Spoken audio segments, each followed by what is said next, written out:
지역별로 시행을 해볼 수 있는. 정부의 방역 지침은 당분간 유지될 수밖에 없고 어르신들의 울적함과 답답함을 달래기 힘든 자녀들의 안타까움과 고민이 커지고 있습니다. YTN 김정입니다. 코로나19 여파로 하늘길이 막히면서 직격탄을 맞은 대한항공이 다음 달 일부 노선의 운항을 재개하기로 했습니다. 미주 노선의 경우 워싱턴과 시애틀, 캐나다 밴쿠버, 토론토 노선을 50여일 만에 재개하고 샌프란시스코와 애틀랜타, 시카고 노선의 운항 횟수도 늘리기로 했습니다. 유럽은 파리와 런던 노선 운항 횟수를 늘리고 암스테르담과 프랑크푸르트 노선 운항을 재개하기로 했습니다. 동남아시아는 베트남 하노이와 호찌민, 미얀마 양곤, 싱가포르, 말레이시아 쿠알라룸푸르 노선의 운항을 다시 하기로 했습니다. 코로나19에도 벤츠와 BMW 등 수입차 브랜드의 국내 판매가 크게 늘어난 것으로 나타났습니다. 메르세데스 벤츠가 6천여 대 팔려 1위를 유지했고 BMW와 아우디, 폭스바겐이 뒤를 이었습니다. 하지만 일본 브랜드의 경우 렉서스와 토요타가 각각 60% 넘게 판매가 급감했고 혼다와 닛산, 인피니티 모두 압도세를 보였습니다. 미국의 트럼프 대통령이 코로나19 확산을 역대 최악의 공격이라고 표현하면서 또다시 중국 책임론을 강조했습니다. 트럼프 대통령은 현지 시간 6일 백악관에서 기자들과 만난 자리에서 미국의 코로나19 피해는 지금까지 받았던 최악의 공격이라며 이는 진주만과 세계무역센터 공격보다 더 나쁘다고 말했습니다. 이어 지금까지 이런 공격은 절대 없었으며 중국에서도 멈출 수도 있었는데 그러지 않았다며 중국 책임론을 제기했습니다. 코로나19 확산을 막기 위해 전 세계적으로 사회적 거리두기가 일반화되면서 우버와 에어비앤비 같은 이른바 플랫폼 업체가 타격을 입고 있습니다. 매출이 크게 줄어서 감원 태풍이 불고 향후 사업 전망까지 불투명해졌습니다. 박홍기 기자입니다. 세계 최대 차량 호출 서비스 업체인 우버가 감원 계획을 발표했습니다. 전체 직원의 14%인 3,700명을 해고하기로 했습니다. 최고 경영자 다라 코스로샤이는 올해 남은 기간 동안 기본급을 받지 않기로 했습니다. 우버는 1분기 매출이 지난해보다 7% 줄 것으로 예상됐는데 2분기부터 코로나19 피해가 온전히 반영되면 타격이 더욱 심각할 것으로 보입니다. 4월 말 기준으로 우버 이용객의 지출액은 1년 전과 비교해 85% 감소한 것으로 조사됐습니다. 2위 차량 알선 업체인 리프트는 이미 지난달에 직원 17% 해고와 290명의 무급휴직과 급여 삭감 계획을 발표했습니다. 항공업계에 비하면 플랫폼 업체들의 경영 악화는 그래도 나은 편입니다. 미국 항공사들은 3월 이후 항공 수요가 95% 급감해 불과 한 달 사이에 100억 달러, 우리 돈으로 약 12조 원의 매출 손실을 봤다고 밝혔습니다. Passenger volumes have fallen over 95%. More than 3,000 airplanes have been put in storage. That's 50% of the United States active fleet. 다만 미국 항공업계는 9월 말까지는 대량 감원을 하지 않는 조건으로 정부에서 현금 지원을 받았기 때문에 10월 이후 감원을 예고했습니다. 유럽의 대표 항공사인 루프트한자는 1분기에만 1조 6천억 원의 적자를 봤다고 밝혔습니다. 세계적 숙박 알선 업체인 에어비앤비도 매출 손실로 전체 직원의 4분의 1인 1,900명을 이번 주 중에 정리해고할 계획입니다. 에어비앤비는 고품격 서비스로 사업 범위를 확대하려던 계획도 중단했으며 기업 공개도 차질이 예상됩니다. 최고 경영자 브라이언 체스키는 코로나19로 중단된 여행이 언제 다시 시작될지 알 수 없지만 바뀐 세상에 맞춰 에어비앤비도 변해야 한다고 강조했습니다. YTN 박홍구입니다. 코로나19의 경제적 충격 속에서도 중국의 지난달 수출이 예상외로 증가하면서 400억 달러 이상의 무역 흑자를 기록한 것으로 나타났습니다. 중국 행안통서 집계 결과 중국의 4월 수출은 지난해 같은 달과 비교해 3.5% 늘었습니다. 중국의 이 같은 수출 증가율은 로이터 통신이 집계한 시장 전망치 마이너스 15.7%를 완전히 뒤엎은 수치며 지난 3월 마이너스 6.6%보다도 크게 상승한 겁니다. 일본 국민의 다수가 코로나19와 관련한 일본 내 의료검사 체제에 불안을 느끼는 것으로 나타났습니다. 마이니치 신문이 실시한 여론조사 결과 일본의 의료검사 체제에 불안을 느낀다는 응답자가 68%에 달해서 그렇지 않다고 응답한 사태 연장에 대해서는 66%가 타당하다고 대답한 반면 자신이 사는 지역에서 이달 말로 긴급 사태가 끝날 수 있을지를 묻는 질문에는 응답자의 46%가 그렇지 않다고 답해서 비관적인 전망이 우세했습니다. 아베 내각 지지율은 긴급사태 선포 직후인 지난달 8일 조사보다 4%포인트 떨어진 40%를 기록했고 지지하지 않는다는 응답은 3%포인트 늘어난 45%로 나타났습니다. 인도 남부에 있는 LG화학 관련 공장에서 가스 유출 사고가 발생해 인근 주민 9명이 숨지고 수백 명이 병원으로 옮겨졌습니다. 국제부 연결해 자세히 알아보겠습니다. 김영근 기자. 네, 국제부입니다. 네, 가스 유출 사고가 언제 일어난 겁니까? 네, 현지 시각으로 오늘 새벽에 발생했습니다. 인도 남부 안드라프라데시주에 있는 LG 폴리머스 공장에서 유독가스가 유출돼 인근 마을로 퍼졌습니다. 이 사고로 주민 9명이 숨졌다고 현지 언론은 전했습니다. 또 가스를 마신 수백 명이 인근 병원에서 치료를 받고 있습니다. 이 가운데 70명 이상은 의식이 없는 상태인 것으로 알려져 사망자가 더 늘어날 가능성도 있습니다. 현지 언론은 주민 1000명 이상이 구역질 증상 등을 느꼈으며 의식을 잃고 길에 누워있는 주민들도 있었다고 전했습니다. 주민들은 눈 따가운 증상과 함께 호흡곤란을 호소했습니다. 경찰은 LG 폴리머스 공장 내 5,000톤 규모의 탱크 두 곳에서 가스가 새서 사고가 발생했다고 설명했습니다.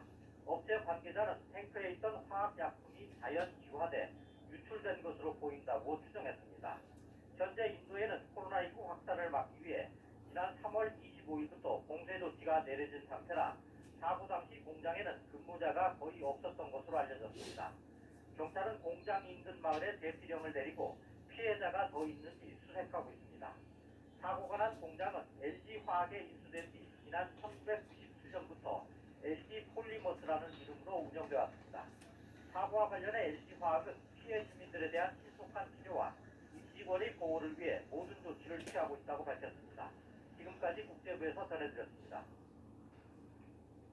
미래통합당은 좀비 정당, 민폐 정당이다. 소속 정당을 향해서 강도 높게 쓴소리를 해왔던 김세연 의원이 자신에게 결정권이 주어진다면 당 해체를 위한 원포인트 전당대회를 열겠다고 YTN 정치 인터뷰 당당당을 통해 밝혔습니다. 특히 길고 지루한 소멸 기간을 거친다면 나라가 걷잡을 수 없이 망가질 거라면서 기양 처방이 필요하다고 촉구했습니다. 일단 들어보시겠습니다.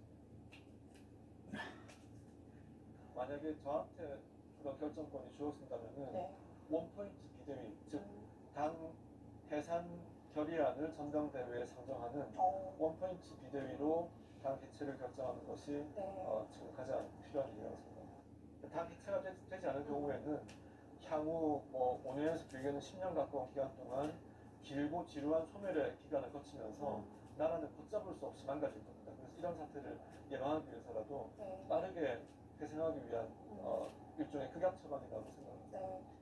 차상책으로 말씀드렸던 김종인 비대위에서 30대 비대위원들이 원내 정당과는 분리된 상태에서 원외 정당의 개혁을 담당한다면 충분히 해볼 만하다고 생각합니다.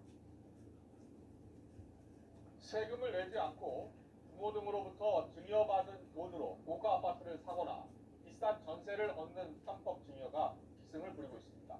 국세청이 자금 출처가 불분명하고 탈세 혐의가 확인된 500여 명에 대해서 세무조사에 착수했습니다. 91명은 자기 돈 한 푼 없이 고가 아파트를 취득했습니다. 오인석 기자의 보도입니다. 전체적으로 한 835건을 통보를 하게 되는데 이 건에 대해서도 별도의 세부 검증을 거쳐서 국세청에서 적절한 시기에 조사가 완료되면 결과에 대해서 브리핑을 드릴 것으로 알고 있습니다. 국세청은 정부 합동조사에서 통보된 부동산 거래 탈세 의심 자료 835건을 분석해 279명의 탈루 혐의를 포착했습니다. 한 30대 직장인은 고가 아파트를 사면서 부동산 중개업자로부터 거액을 빌렸다고 주장했지만 실제는 부모로부터 증여받은 것으로 드러났습니다. 가족으로부터 편법 증여받은 돈으로 서울과 수도권 등의 고가 아파트를 사거나 비싼 전세를 얻은 것으로 드러난 146명도 국세청 자체 조사에서 덜미가 잡혔습니다. 뚜렷한 직업이 없는 30대 B씨는 임대업자인 어머니 A씨의 임대료 수익과 어머니 지인과 거래처 명의 계좌로 후에 입금된 돈으로 서울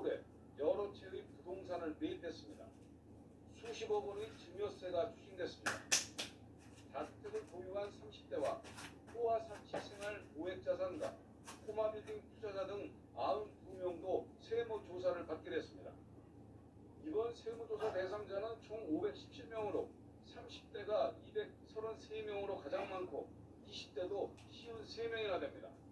자기 자금이 0인 거래도 91건으로 확인되었으며 부모 등 친인척으로부터 차익으로 보이는 금액이 다수 포함되어 있었습니다. 국세청은 차익 여부를 철저히 검증하고 기체 상환 전 과정을 사후 관리하는 한편 연소자의 차익금과 고액 전세 보증금에 대해서는 보다 엄격하게 관리하겠다고 밝혔습니다. YTN 고인성입니다. 매수 관망세 속에 서울 아파트값이 6주 연속 하락했습니다. 한국감정원이 발표한 이번 달 첫째 주 주간 아파트 동향 자료를 보면 서울 아파트값은 0.06% 내려 6주째 하락했지만 지난주보다는 하락폭을 줄였습니다.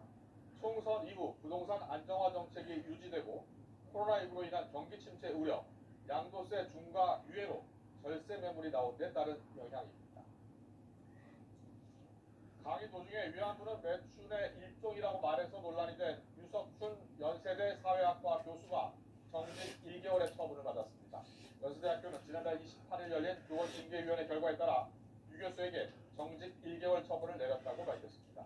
이어 유 교수는 교육부 교원소청심사위원회에 신사를 청구하기로 하는 등 징계위 결과에 불복한다는 뜻을 전한 것으로 알려졌습니다. 정직 기간 중 교수직은 유지할 수 있지만 강의는 할 수 없고 급여도 받을 수 없습니다. 서울 홍대구역 번화가에서 일본 여성 관광객을 폭행한 혐의를 받는 30대 남성이 2심에서도 실형을 선고받았습니다. 서울 서부지방법원은 오늘 상해와 모욕 혐의 등으로 재판에 넘겨진 33살 강모 씨에게 원심과 같은 징역 1년을 선고했습니다. 김현철 통일부 장관이 코로나19로 중단됐던 새 남북협력 사업들을 감염병 공동 대응 등을 통해서 속도감 있게 추진해 나가겠다는 뜻을 밝혔습니다. 북미 비핵화 협상에 조속한 재개도 촉구했는데 협상 여건 마련을 위한 정부의 고민도 깊습니다. 황혜경 기자의 보도입니다. 연초부터 북한 개별 관광 추진 등 남북관계 개선에 의욕을 보였던 정부. 하지만 코로나19 사태로 발목이 잡히자 남북 감염병 공동 대응 방안을 들고 나왔습니다. 김현철 통일부 장관은 올해 첫 기자 간담회에서 코로나19 국면에서 남북이 공동 대응 체계를 만들 필요성이 커졌다고 강조했습니다. 일방적인 대북 지원이 아니라 방역 기술 협력 등 지속 가능한 방식으로 나아가야 한다는 겁니다.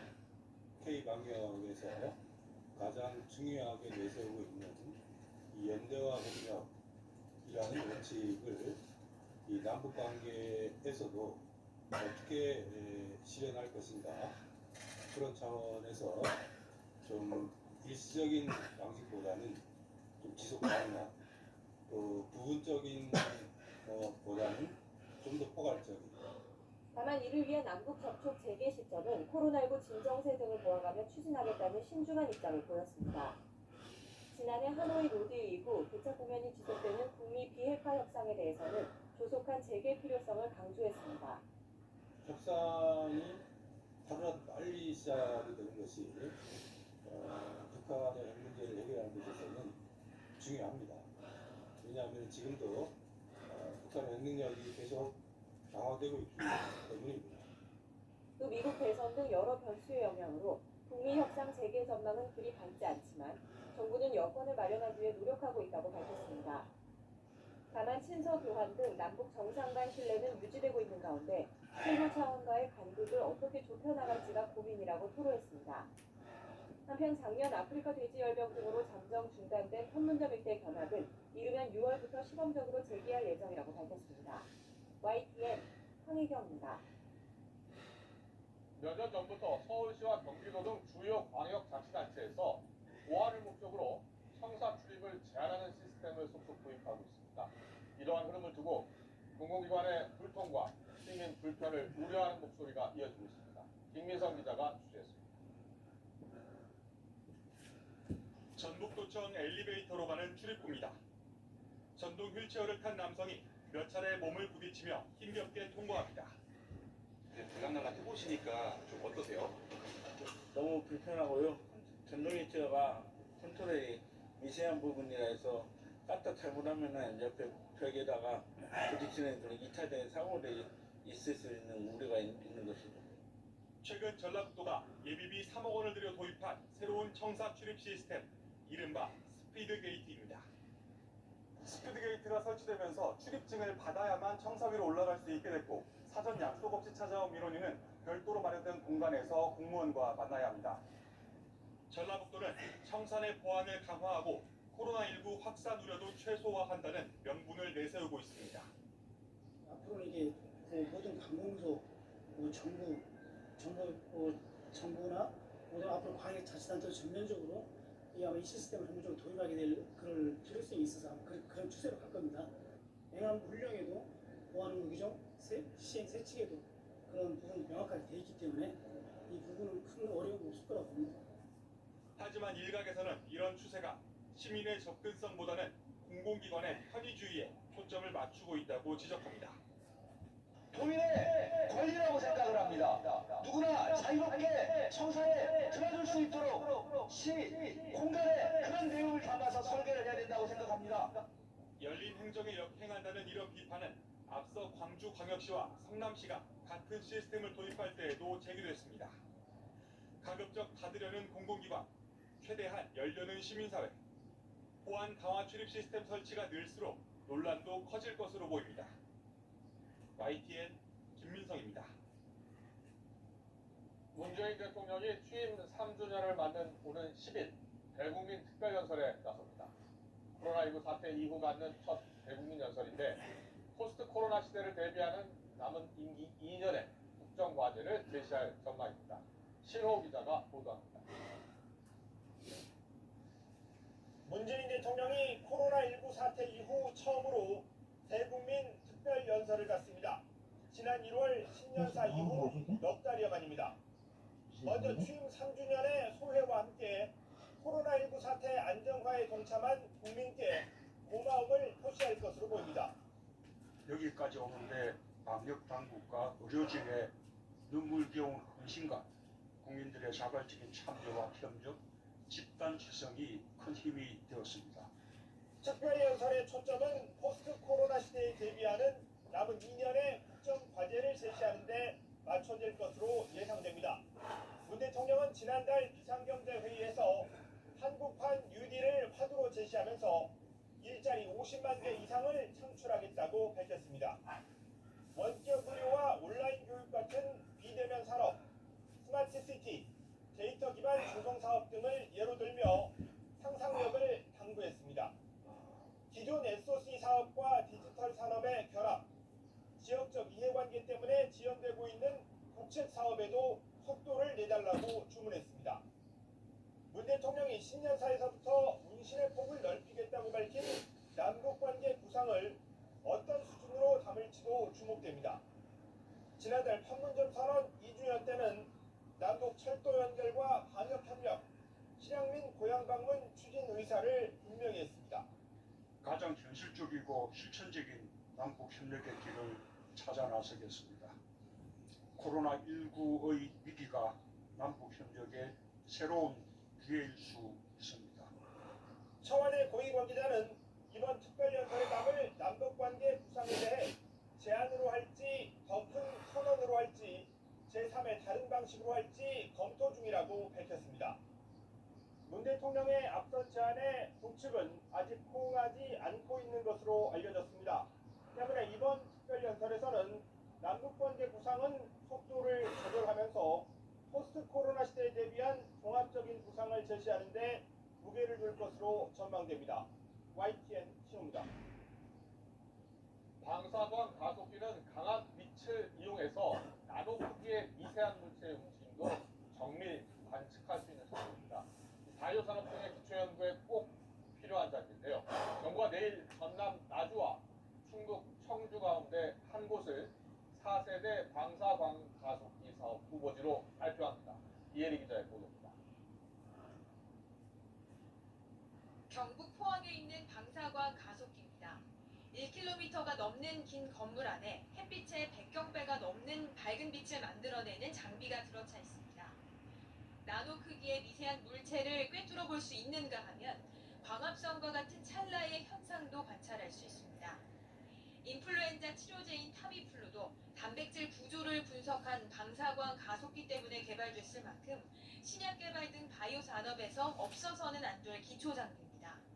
방사광 가속기는 거대 현미경이라고 표현을 많이 하는데요. 치료를 변형시키는 게 아니고 치료의 외부나 치료의 내부 구조를 관찰하는 기능을 합니다. 현재 경북 포항에는 지난 94년 지어진 3세대 방사광 가속기와 2016년에 지어진 4세대 방사광 가속기 2기가 운영되고 있습니다. 하지만 관련 산업 발전에 따른 기초연구 수요의 급증으로 정부가 또 다른 4세대 방사광 가속기 구축에 나섰습니다. 후보지는 전남 나주와 충북 청주입니다. 청주는 천연 안반이 많은 지질학적인 안정성과 수도권과의 인접성, 지역 내 바이오 관련 연구시설이 밀집돼 있다는 장점이 있습니다. 나주 역시 안정적인 지형과 동시에 최근 개교가 확정된 한전공대와 연계해 지역 연구 역량을 획기적으로 높일 수 있다는 점을 내세우고 있습니다. 4세대 방사광 가속기 사업의 투자비는 1조 원 안팎입니다. 하지만 최대 13만 개의 일자리와 6조 7천억 원의 경제 유발 효과를 내는 만큼 지자체는 유치 경쟁에 사활을 걸고 있습니다. 과학기술정보통신부는 나주와 청주 두 곳에 대한 현장 심사를 거쳐 내일 오전 최종 후보지를 선정할 계획입니다. YTN 사이언스 이혜리입니다.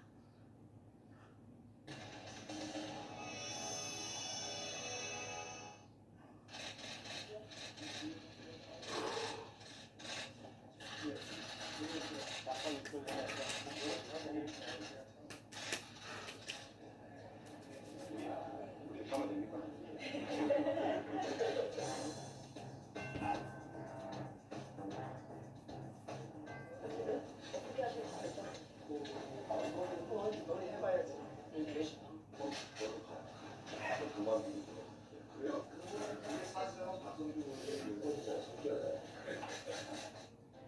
도시락을 전부 안에서 같이 전부 하고 도시락을 하면서 변화보다 훨씬 액티브하고 우리 나름대로의 어떤 보장들까지 말씀을 드리고 싶습니다. 반성과 수고를 외치고 있지만 무엇을 반성해야 하는지 서서 한 거예요?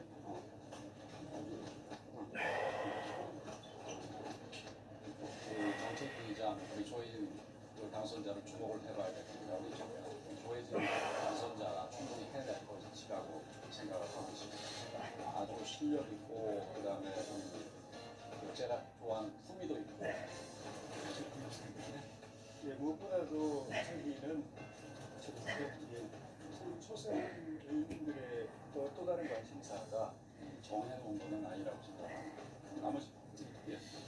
비대위 체제든 적당 체제든 영남권 주셔서 후보로 공개자리로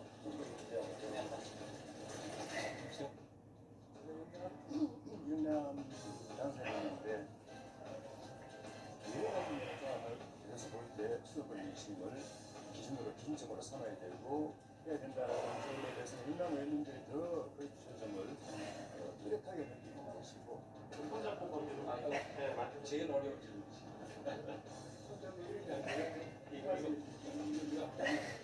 주먹으로 아까 주먹으로 아까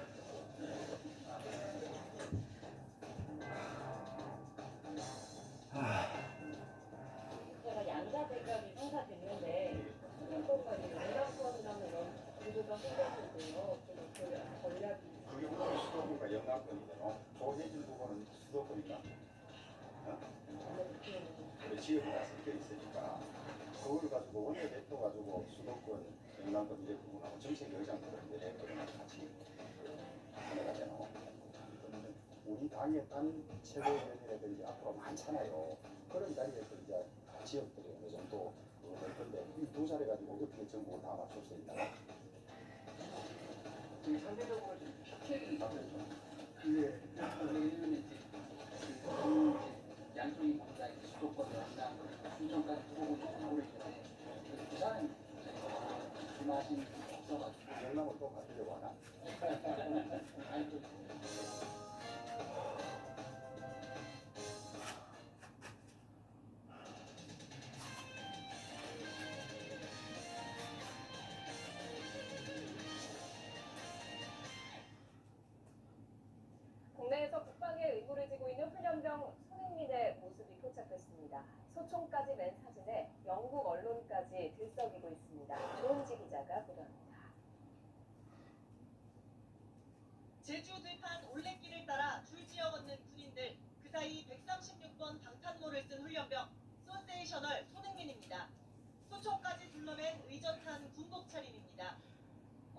대부분을 가렸고 139번이 박힌 가슴팍 명찰과 달리 방탄복까지 바꿨었지만 뚜렷한 눈매까지 감출 수는 없었습니다.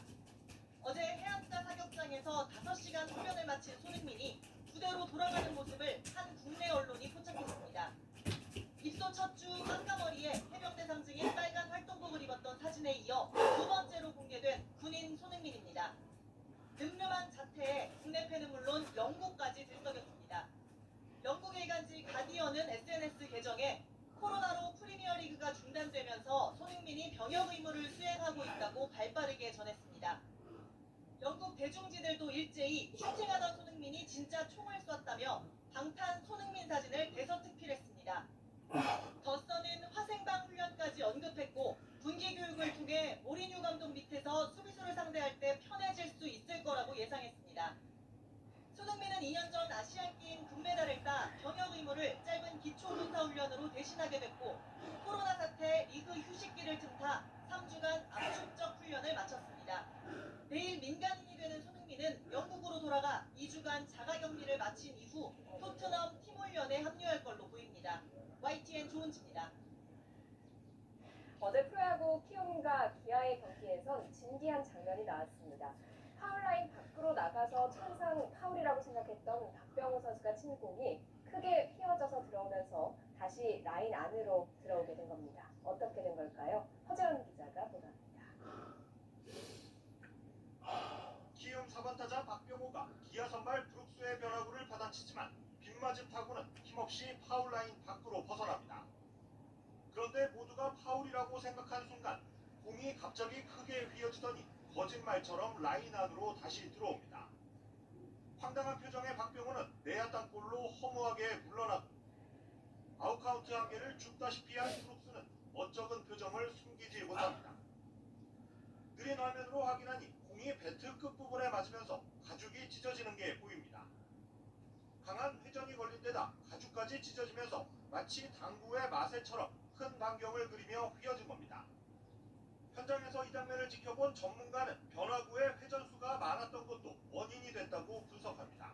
상대 투수가 그만큼 볼에 회전이 많았던 것도 요인이 되고 백트 끝에 맞으면서 공의 가죽이 찢어지면서 더 이제 스핀이 강해지겠죠. 박병호의 넘치는 힘도 공의 가죽이 찢어진 원인이 됐습니다.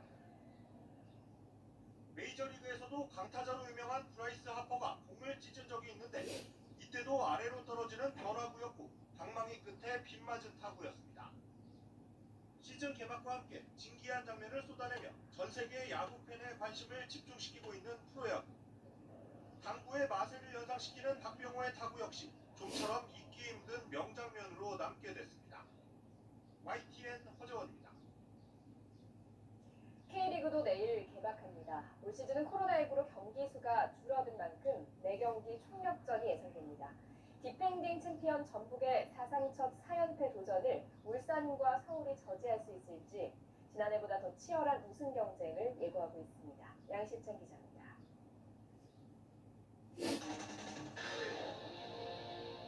지난 시즌 마지막 경기에서 극적으로 우승을 차지하며 3연패를 달성한 전북은 K리그 사상 첫 4연패를 종조준합니다. 문선민과 로페즈 등 핵심 주전이 이탈했지만 지난 시즌 MVP 김보경을 경쟁팀 울산에서 데려왔고 올림픽 대표팀 신성, 조규성까지 영입하며 오히려 전력이 강해졌다는 평가가 나옵니다. 지난 시즌 승점 1점 차로 우승을 놓친 울산은 11년 만에 K리그에 돌아온 이청용을 품에 안으며 이적 시장 최고 화제팀이 됐습니다.